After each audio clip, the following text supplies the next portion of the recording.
पूजनीय संत समाज देवी और देवता सुने समझे विचार करे और अपना कल्याण करे।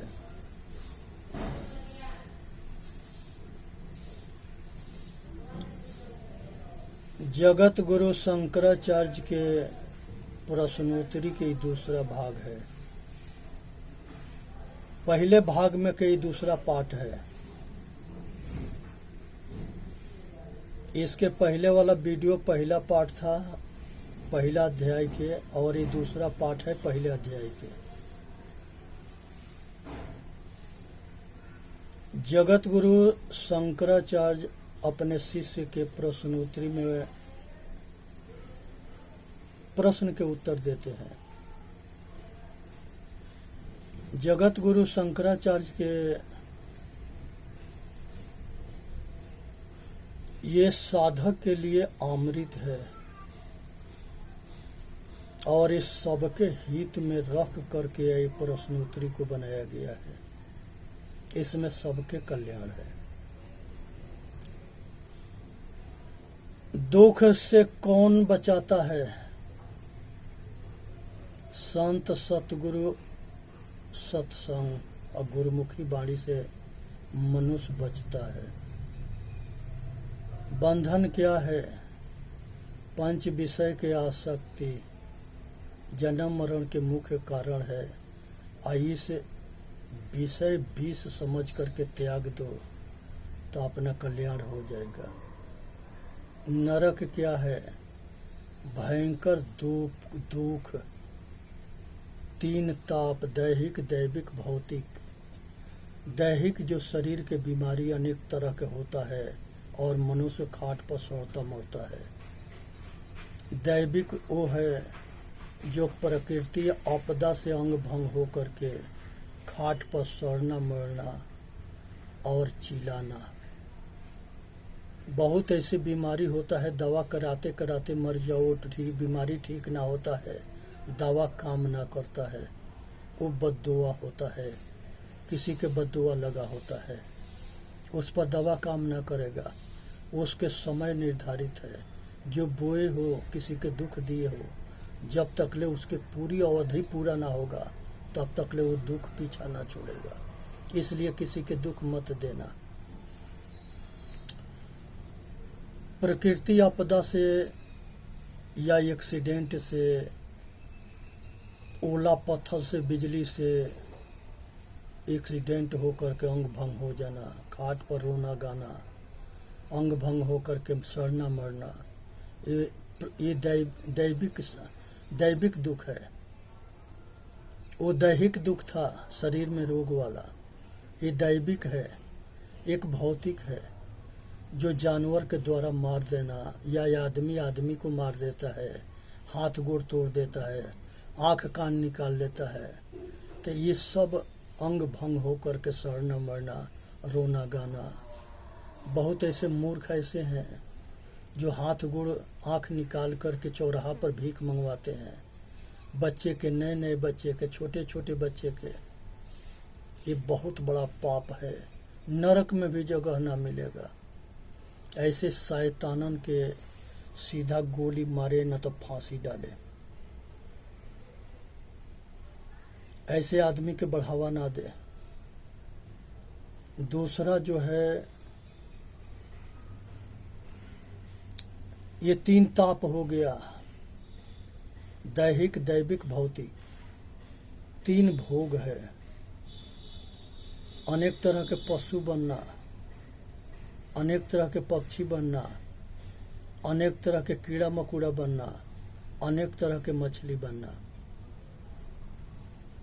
जो पिंड से पैदा होता है वो पशु होता है, जो अंडा से पैदा होता है वो मछली और पक्षी होता है, और उखमा से पैदा होता है। ये उखमा से पैदा जो होता है वो गर्मी से पैदा होता है। तो तीन 6 तरह के दुख है। और तीसरा जो है सतोगुण, रजोगुण, तमोगुण, 3 गुण से ऊपर उठना। ये सतगुरु कबीर साहब के पारखियों के 3 बेर जो बंदगी के विधान है, पहला बंदगी में शिष्य गुरु से कहता है कि हे गुरुदेव, हमारे 3 ताप से बचा लेना। दूसरा बंदगी में कहता है कि हे गुरुदेव, 3 भोग जोनी से बचा लेना। और तीसरे बंदगी से ये कहता है कि 3 गुण से ऊपर उठा देना। इन 9 तरह के दुख से ऊपर उठने के बाद मनुष्य के कल्याण होता है।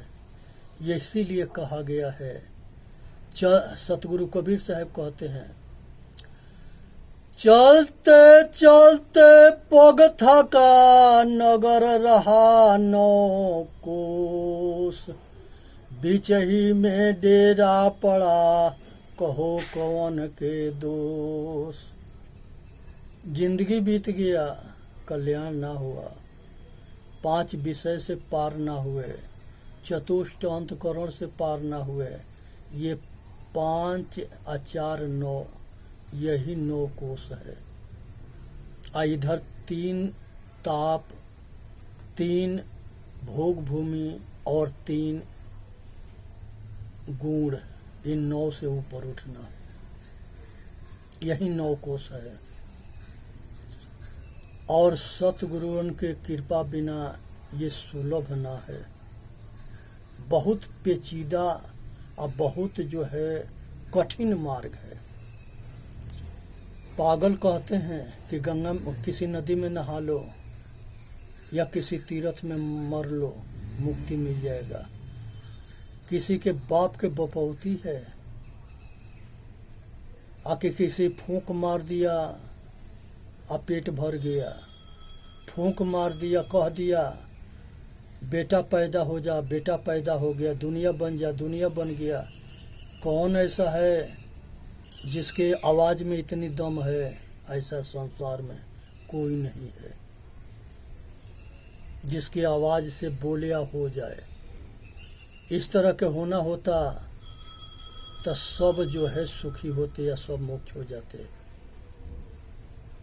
इसलिए सतगुरु जगत गुरु के विचार के प्रश्नोत्तरी के सुने।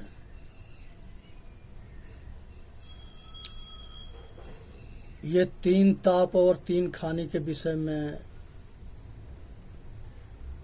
जगत गुरु शंकराचार्य बताते हैं कि ये सबसे 3 ताप, 3 गुण और 3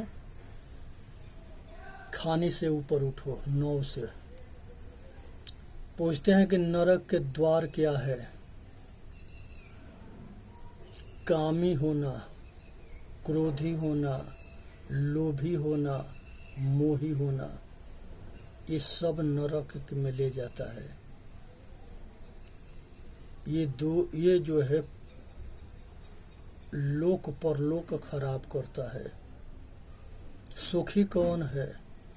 संसार के सब भोग के आसक्ति से जो छूटता है वो सुखी है। शत्रु कौन है? जो अपने इंद्रियों के दास्ता और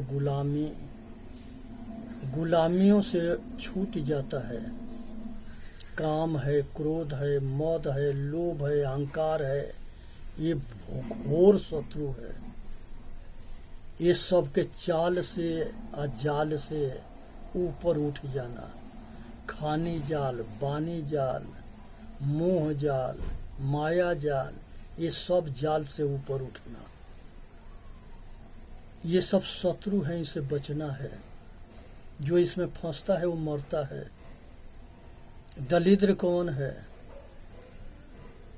जो इच्छा के गुलाम हो, कामना के गुलाम हो, वासना के गुलाम हो, स्त्री के गुलाम हो और संसार के रागी हो। सब कुछ चाहिए, मजा चाहिए, आनंद चाहिए, सब सुख चाहिए। और सब सुख के पीछे जैसे जाता है तैसे रोग घेर लेता है। गया मजा लेने के लिए, सजा मिल गया। जब घोड़ा पर चढ़ता है तो बड़ा खुश होता है, लेकिन जब घोड़ी के घोड़ा बनता है तो दुखी होता है। एक दिन घोड़ा के सवारी करता है और जिंदगी भर घोड़ी घोड़ा के सवारी करती है। तब वो दुल्हा के वो घोड़ा बनाती है और दौड़ाती रहती है और खुशी से दौड़ता है।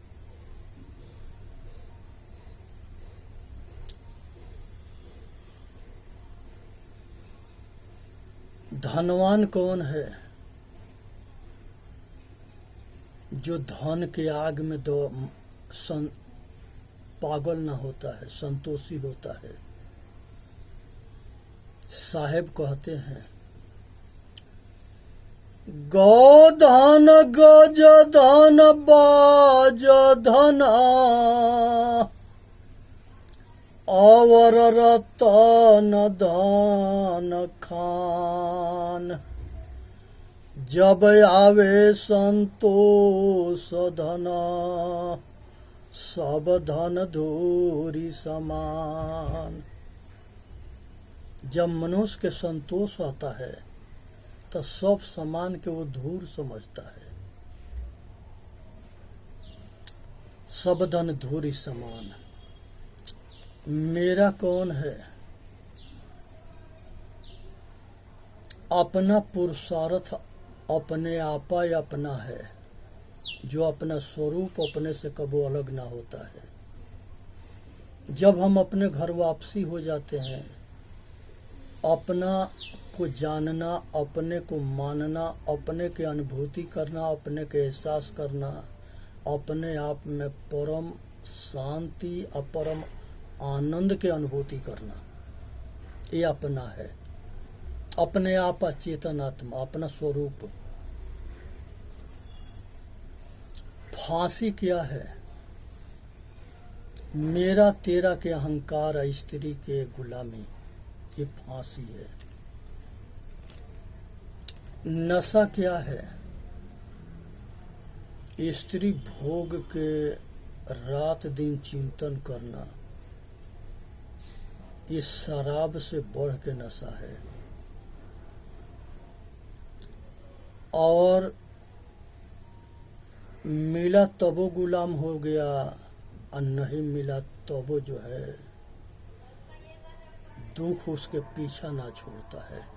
जितने चिंतन करेगा उतने जो है सुखंडी हो जाएगा, सूखता जाएगा, वो कंडीशन हो जाएगा। दूर से देखने में पतन हो जाता है।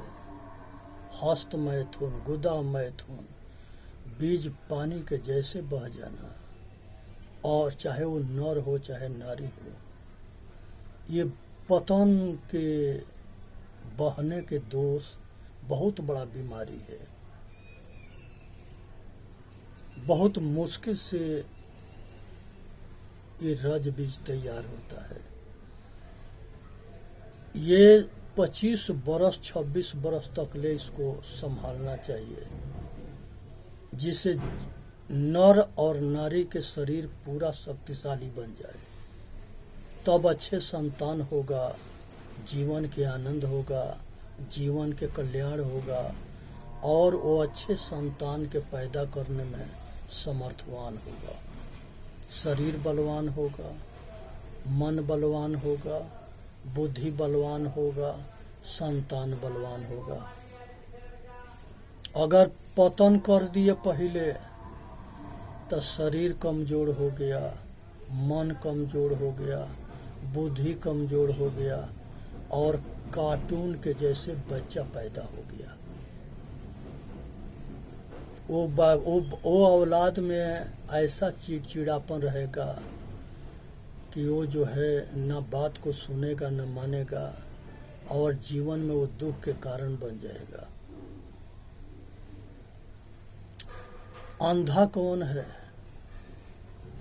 जो सत्य के जान करके ना माने,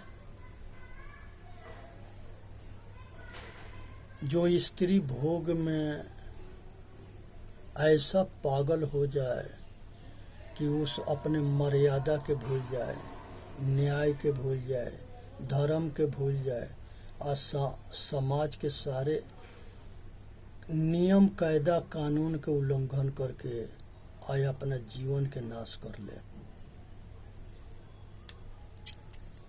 बहरा कौन है जो अपने कल्याण के बात ना सुने? गूंगा कौन है जो अपने कल्याण के सत्य बात को ना बोल सके? मृत्यु क्या है?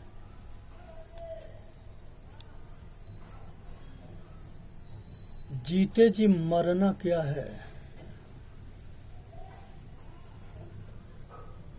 पापी, कुकर्मी, नीच, दुष्ट, शैतान, ये सब जीते जी मरे हुए हैं। ये अपना कल्याण से वंचित रह गए, अपना पूरा समय ऐसे गंवा दिए, बिता दिए।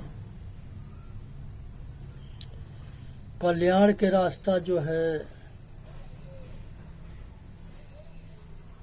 संत और सतगुरु के सानिध्य में मिलता है। एक बार विवेकानंद जी गंगा के किनारे घूम रहे थे।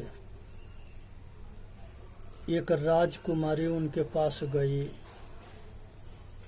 और एकांत में उनको पा करके और उनसे प्रार्थना करी कि हे प्रभु, हम आपके पति के रूप में प्राप्त करना चाहते हैं। स्वामी विवेकानंद जी कहे कि हमारे जैसे पुरुष के पाके, पति के रूप में पाके क्यों प्रसन्न होना चाहती हो? तो हम आपके जैसे पुत्र पैदा करके आए अपना इतिहास रचना चाहते हैं। स्वामी विवेकानंद जी जो है मुस्कुराए और दोनों हाथ जोड़ के कहे कि माते, ये स्वामी विवेकानंद आपके पुत्र है, आप अपने गौरव के महान बनाओ और ये बोल देना कि स्वामी विवेकानंद हमारा पुत्र है, हम आपके पुत्र है माते, हमारा रक्षा करो, हमारे ऊपर कृपा करो, हमके आशीर्वाद दो कि हम अपना भी कल्याण करें और इस समाज के सेवा के कल्याण करने में समर्थवान बने। ऐसे आर्यों के इतिहास है। ये विचार करने की विषय है। इसी तरह से जो है एक और कहानी है। अर्जुन जो है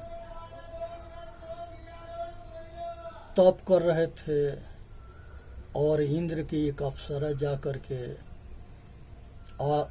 सुंदर अप्सरा तो सुंदर होती थी जिस पर दुनिया मोहता था, वो अर्जुन पर मोह गई और जाके उसे कही कि हे नौजवान, हम तुमको अपना पति के रूप में पाना चाहती हूँ।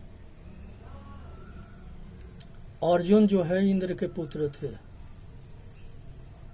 हाथ जोड़ के प्रार्थना किए कि हे माते, आप अप्सरा हो, हमारे पिता के राजभवन में आप अब हमारे पिता के मन को बहलाती हो और उनके काफ़ी नज़दीकी हो, आपसे हमारे पिता प्रेम करते हैं, तो हे माता हमारे ऊपर कृपा करो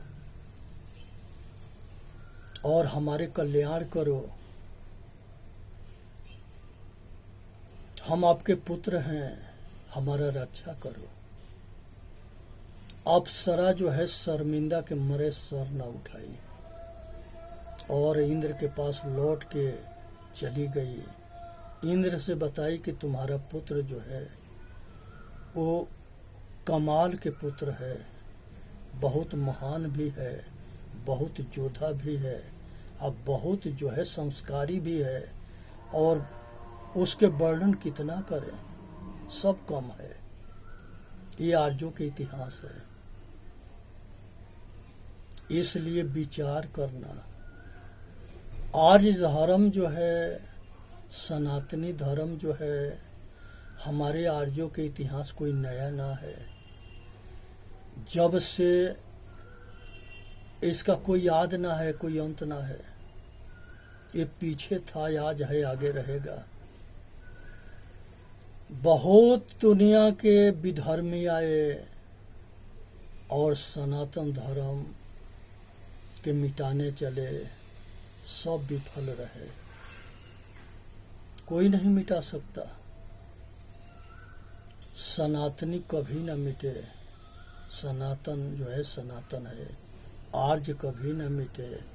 आर्य भारत की संस्कृति है, राष्ट्र है, गौरव है, इतिहास है। इसलिए विचार करने की विषय है। ये सबसे ऊपर उठने की जरूरत है। शिष्य कौन है? तन मन वचन कर्म से समर्पण भाव रखे गुरु जी के प्रति। गुरुमुखी वाणी के सुन के उसके अनुसार अपना आचरण करे और रहने गहने सहने संपन्न हो, आचरणशील हो। चेतन जीव दुख मुक्त चैनल पर आके अपना कल्याण करे। बोलिए सत गुरुदेव की जय। साहेब बंदगी, साहेब बंदगी, साहेब बंदगी। एक कहानी है जड़ भरत जी के। जब चक्रवर्ती सम्राट भरत जब दूसरे जन्म में जड़ भरत के नाम से हुए एक पंडित के घर में, और महान तपस्वी थे, महान ज्ञानी थे, और लास्ट साधना में थे जो मुक्ति के नजदीक है, जो जन्म मरण के चक्कर से छुड़ाता है। उनके आश्रम पर एक जो है हिरन आ गई, हिरन के बच्चा। जड़ भरत हो हिरन के बच्चा के देखे। अब वो हिरन के बच्चा के खिलाना पिलाना, पालना पोसना, ऐसा वो हिरन के बच्चे के प्रति उनका मोह हो गया कि जड़ भरत भी अगला जन्म में हिरन बने। तो इसलिए ऐसे मोह ना करना है। मोह जो है निर्मोही होके जीना है। यहाँ परमार्थ करने से रोका ना जा रहा है। सेवा सबके करो, लेकिन सबको जो है उस तरफ से छोड़ के करो जैसे एक राजा के रानी के पुत्र के एक दासी पाल पोस के जवान करती है, लेकिन किसी समय उसको छोड़ के जाती है तो उसमें उसका मोह ना होता है, निधड़क चली जाती है, कोई लगाव ना है। काम किया, पैसा लिया, ऐसे निर्मोही बन करके जियो। इसी में मनुष्य के कल्याण